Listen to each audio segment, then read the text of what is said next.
تم یہ سوچ رہے ہو نا کہ میں اتنی دعائیں کر رہا ہوں، اللہ سے اتنا مانگتا ہوں، مگر اب تک وہاں سے جواب نہ آ سکا۔ میں بالکل جانتا ہوں کہ تمہیں ایسے ہی خیالات آ رہے ہوں گے۔ تو یاد رکھو، جس طرح تم اپنی زندگی کے ایک ایک معاملے کا حساب رکھتے ہو نا، اللہ تعالیٰ بھی اپنے بندوں کے ایک ایک سجدے کا، اس کی ایک ایک دعا کا حساب رکھتا ہے۔ ارے وہ تو ایک آنسو سے مانگی گئی دعا نہیں بھولتا، پھر وہ تمہیں کیسے بھول سکتا ہے؟ کیا تم جانتے ہو کہ یہ مشکلات اور تکلیفیں زندگی میں آخر آتی ہی کیوں ہیں؟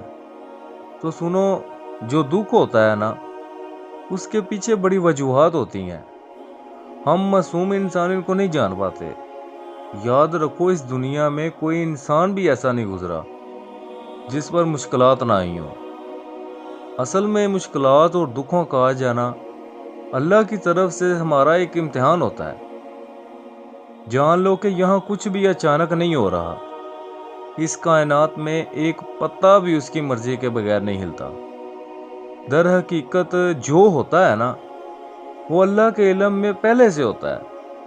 اللہ تعالیٰ قرآن پاک میں ان دکھی دلوں سے فرماتا ہے کہ تمہیں یہ مشکل تو نظر آئے گا، لیکن یہ آسانی کے ساتھ جڑا ہوا ہے، تاکہ تم افسوس نہ کرو ان چیزوں کا جو تم سے چھن جاتی ہیں، یا کوئی ایسا موقع تھا جو ہاتھ سے نکل گیا، یا کوئی دولت تھی جو ہاتھ سے نکل گئی، کوئی تمہاری من پسند چیز تھی جو تمہیں بہت عزیز تھی، ہاتھ سے نکل جائے۔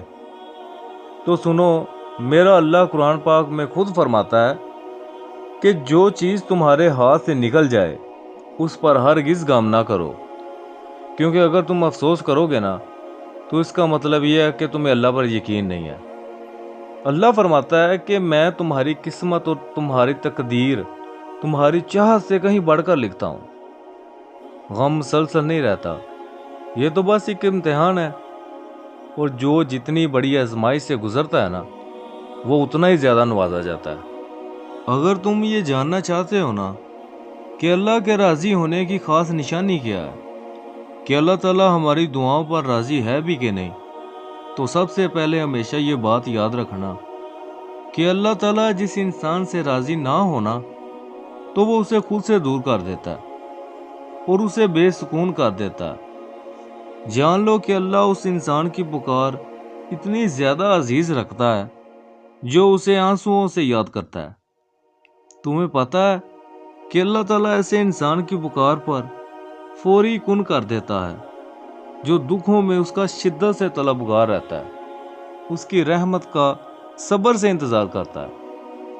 اللہ کی تم سے راضی ہو جانے کی بڑی نشانی یہ بھی ہے کہ تمہیں عبادتوں میں بڑا سکون ملنے لگ جاتا ہے۔ تم پر آنے والی سب مشکلات اللہ کی طرف سے ایک آزمائش ہوتی ہے، جس پر تمہارے صبر اور یقین کا امتحان لیا جاتا ہے۔ جو انسان جتنا آزمایا جائے گا، اللہ تعالیٰ اسے اتنا ہی زیادہ نوازے گا۔ بے شک ہر مشکل کے ساتھ آسانی ہے۔